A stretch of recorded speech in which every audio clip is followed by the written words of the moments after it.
back out is going to be a bit more of a casual one today. And I've really got to watch where I'm stepping because very uneven floor. But this is a beach that I used to come to, like I said, watch where I'm stepping. This is a beach that I used to come to when I was little, and fairly recently as well, Hannah and I came down here. I think it was sort of like the end of last year. I got the drone up, took a photo, very nice, I'll pop it up on screen. But we came back a couple of weeks ago and neither of us twigged it at the time. But the sand has moved, so I'm currently stood on loads of rocks around here. None of this was here. So we were having a look, and there's loads of fossils embedded in the rocks. And I thought it was the perfect opportunity to get my macro lens out, get a proper setup going, and hopefully get some good shots. Because I've had my macro lens for a while. I originally bought the same model lens for my old camera system, my Canon M3. And I used to love using it, and I used to usually just do it handheld. I did a couple of shots on a tripod, but obviously when I sold that camera I had to get rid of the lens as well. When I finally saw the same model lens come up for very cheap, it was like 90 quid on MPB, I was like, well, I've got to grab that as a bargain. But it's literally sat on a shelf and I've not really used it. I've taken a couple of photos with it and that's sort of been it. So I thought it was a brilliant opportunity. Come out, got the tripod, got the 4-way directional rail on the back there. So we're hoping to find some pretty good fossils, and I'm hoping to get some pretty good photos. And, you know, just in case you can't see her, Han is just there, bright orange, so we definitely won't lose her. These are some of the ones that we've seen, and it's basically a shell. Sometimes they're inverted, so you see the underside of them, but I think these are known as devil's toenails. But there's absolutely loads of them around here, and you can actually get them separated from the rock as well a little bit further on. Han's just found quite a few, so we've got a little bit of one there, and then there's another one just over here as well, so you can see the ridges. And where was that lot? Ooh, is that one in there? Oh, there's a good one in there. It's all sandy. There's a little spiral there as well. These are well cool. I want to get like a really nice prominent one. Oh, that's a good one. Fossil finder extraordinaire. There's a good one just here, which is definitely a strong contender. The only thing is that because obviously the rock is quite grey and the fossil is quite grey, I'm not sure how prominent it's going to be. So we're looking for, some of them seem to like crystallise and become white, so we're looking for a nice big prominent one that has turned white. And there's a couple that Hans just spotted on the corner. There's loads. Ooh, that might be a good one there. Right, need to try and not get my bag wet.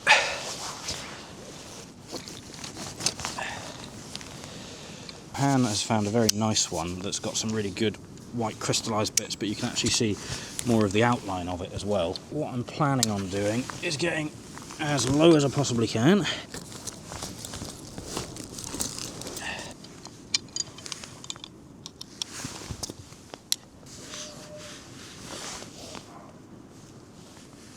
I just thought I would explain a little bit about what I'm doing. So this is the fossil, which is really cool.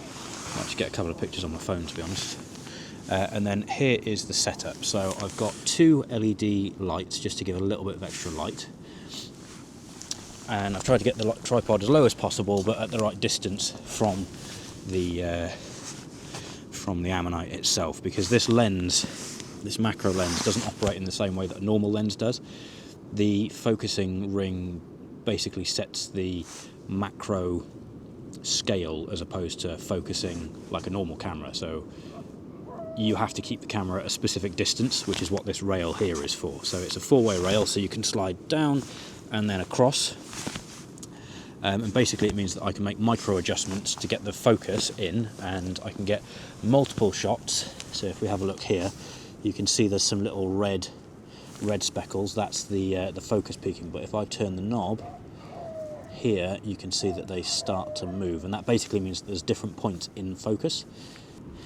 Okay, so this is just a bit of a test one, and what I'm going to do with this rail is essentially focus stack it. So I'm taking multiple images at very small increments, which is what this 4-way rail is for. It means I can just adjust a very small amount. So I'm going to, on a 2-second timer, there's one. I'm going to move it forwards just a smidge. There's another. tiny bit more.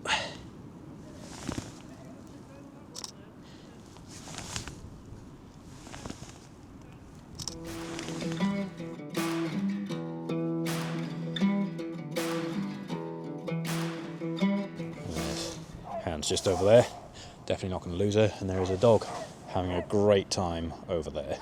I think that came out okay. We'll wait and see for when we get back. We're going to have a look around for some more. Tide's still a fair ways out, so I need to watch where I'm stepping, just because there's lots of big gaps. The fossils are quite difficult to get photos of because it's all very flat and grey, but there's loads of barnacles and shells all over these rocks, and actually the textures are really quite interesting. Turning the knob on the side of this rail like a couple of millimetres each time, because I've had it before where I've tried focus stacking and most of the image has been in focus, but then there's like a sliver somewhere in the middle that's out.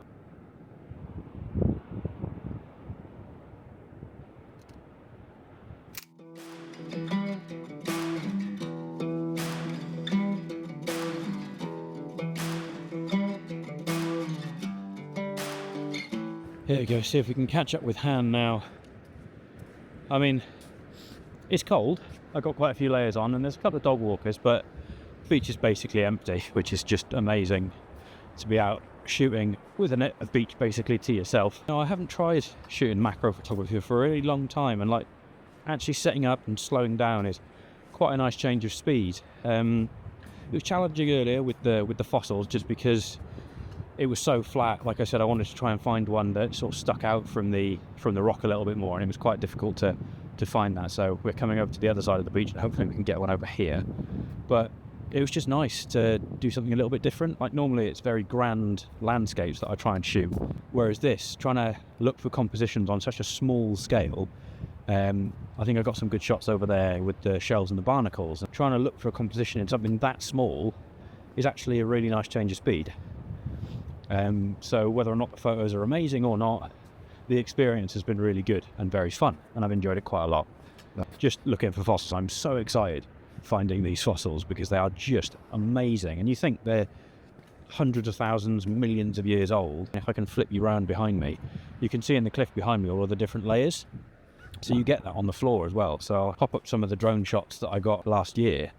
You can see all of the layers, but so much has been exposed, so there's just, it's like being at a new beach. It's amazing, absolutely amazing. And there's compositions everywhere, and it's nice to challenge yourself and do things that are a little bit different. Found a different spot here, and there's a little bit of seaweed still on the rock. So I'm going to try and do is get a good picture of that. It's quite wet, and I haven't got a CPL filter on this, so it's probably going to be quite shiny. Yeah, so it's quite a wide shot. I would say the seaweed is probably the focal point of this, just because of the colour contrast, because everything around it is quite dull and brown, but you get quite a lot of nice texture in the barnacles.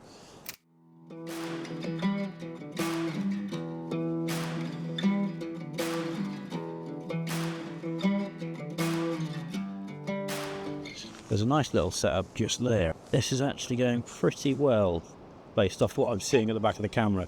When we get the images back to the studio, we'll see.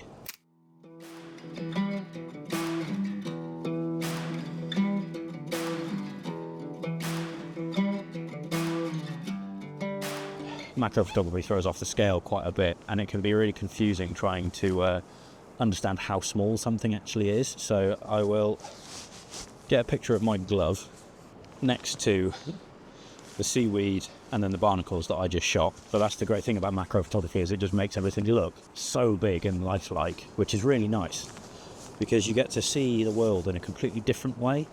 Okay, so I was having a look around and found a really cool little composition here. So this is probably going to be a slightly more zoomed out shot. It's not going to be super close up macro, but you've got a little bit of seaweed and then a shell, but it's all sort of wedged into a little crevice. So let's get me mitten back.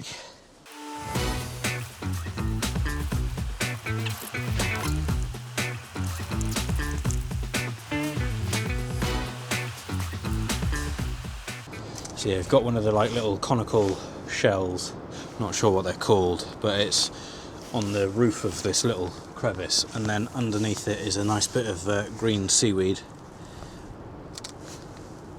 So there's nice colours and a lot of detail in that, which hopefully I can capture.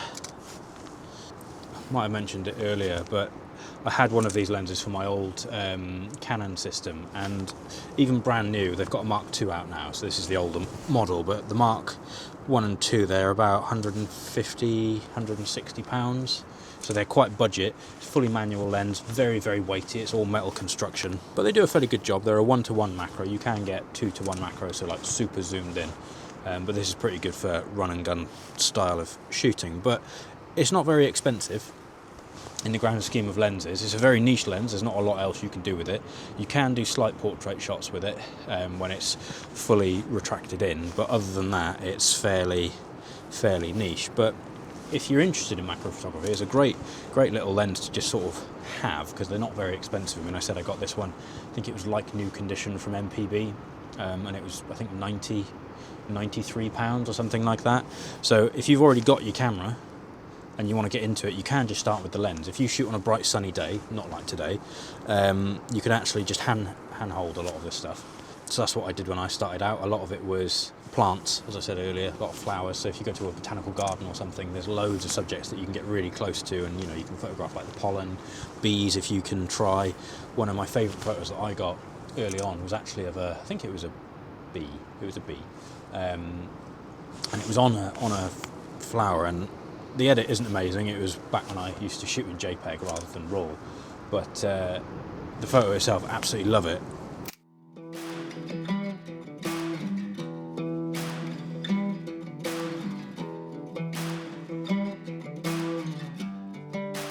Before I move on with this video, I just wanted to point out something that I noticed when I was actually editing this photo. So I didn't notice it while I was shooting the photo on the day. But if you look over in this corner, there's a flute shape that's been made out of individual grains of sand. And you can actually see those individual grains. Like I said earlier, macro photography lets you see on a completely different scale. Right, I think that's pretty good, but I have noticed, and I've lost it, there's a really, really small shell, but it's got these like little white spindly bits coming off the side of it. But no, it's very enjoyable getting shots on such a small scale. It really makes you appreciate a lot of the detail that you otherwise would just walk by. Because, you know, this shell is absolutely tiny. It's even smaller than some of the barnacles around it, really. But you'll see in the photos that it's got this really nice, it's sort of set by itself, there's no barnacles immediately around it touching it, and then it's got these like little white spines sort of on the edges.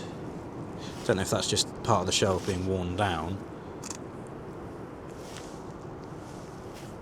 Just making sure that I'm getting all of this in focus. So I've come out and I'm going back in a little bit as well, just to make sure I've got everything, because the peaking is working really well around the barnacles, but not so much the shell itself. To try and give you a sense of scale for this, let's get that off and not drop it. Hot shoe cover, so really small bit of plastic. Can I rest that there? Are you going to fall down? No, good. Right, so this will be a really good sense of scale now.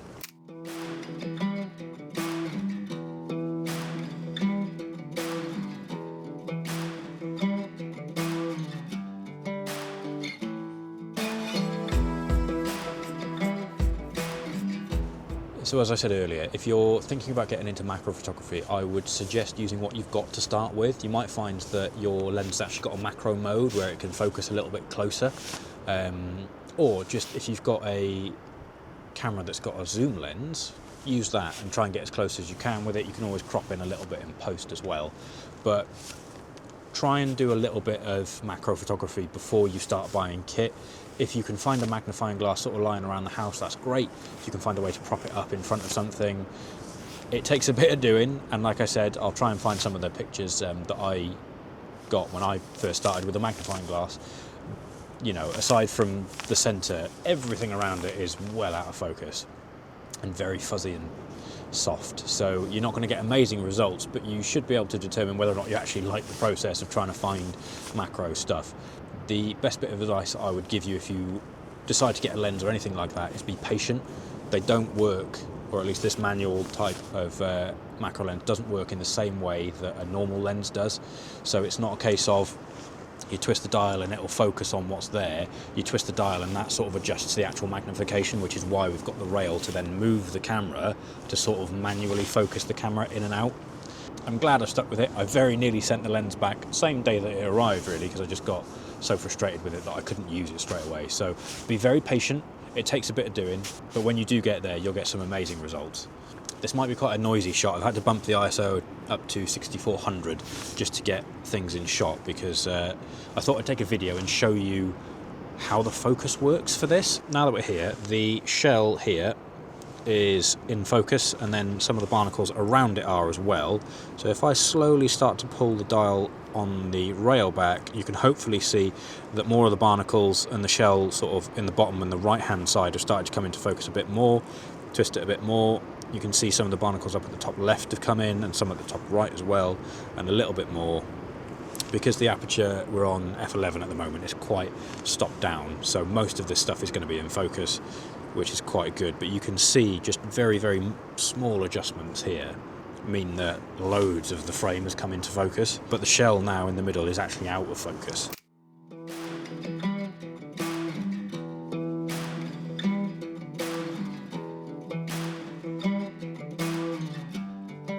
Right, now I need to try and find a way out of here without stacking it. With macro photography, like I said, be patient. It's very rewarding when you get it right, but it can take a bit of time to understand the process. But also, you just need to be quite flexible with it. What you think might make a good composition in theory might necessarily not in practice. So I obviously came down here for the fossils that Hannah and I found the last time we were down here. I thought, oh, this will be an amazing opportunity to get the macro lens out. I haven't done it for ages. So I was really excited to get down here, get some photos of the fossils. And I think I got a couple, but it was just nice actually looking for them to start with. And they're amazing to see as well. Like I said, millions of years old, and some of them are crystallised, but you've got the impressions in the rock and they just look amazing. But I was a little bit disappointed about the photo itself. So then I started to wander over, give Hannah a bit of a help looking for fossils or sea glass. And I was walking past all the seaweed, and it just sort of struck me that, ooh, maybe the seaweed or the barnacles would be a good composition. And actually I'm quite happy with the results for those, at least from what I saw on the back of the camera. They might be pants when I get them back. So now I need to stitch them all together before I start to edit them. Ooh, that was close. Yeah, I need to stitch them all together so that everything's in focus, and then I can edit it from there. But no, I think that was a pretty successful macro shoot.